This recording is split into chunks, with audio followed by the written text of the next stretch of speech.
কি বাটি হাতে নিয়ে এই আবার কি স্টাইল গো? একটু দেখলাম পুঁইশাকটা কিরম রান্না করেছো। হ্যাঁ করেছি তো, দেখি একটু এই তো নাবলাম, ঠাকুরকে দিয়েছে এই নাবলাম।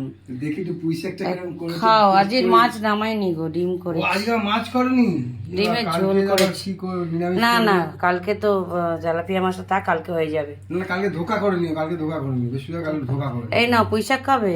আর পুঁইশাক এই যে মাছের কাটা দিয়ে করেছি গো। হ্যাঁ, আর কি এটা কি শাক?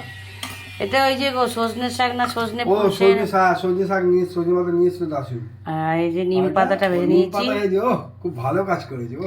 আমার ভালো লাগে খেতে নিম বেগুনটা একটু খেতে। খাওয়া উচিত এই সময়। নাও না, তুমি কি খাবে বলে দাঁড়িয়ে আছো? হ্যাঁ একটু দাও না, দাও না, একটু দাও, একটু দাও না, একটু পুঁইশাক খাই কিরম করেছে দেখি।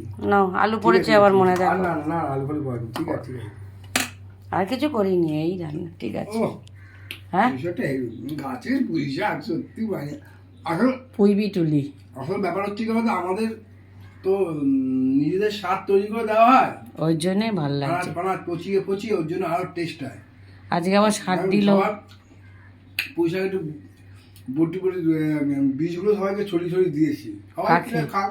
নেয়াকে? নেয়াকে দিয়েছি, তারপরে রিঙ্কুকে দিয়েছি, ভালো তারপরে আমার করেছি। ওই বাগানে জমিদার বাড়িতে ফেলে এসেছি, ওকে বললাম সুবিধাকে ভালো করেছি। বুড়ির বাড়িতেও ফেলে এসেছি। ঠিক আছে, ভালো করেছো, সবার বাড়িতে ফেলে ফেলে দিয়ে এসেছো। এবার না উদ্ধার করো, যাও খেয়ে চান করে আসো, যাও।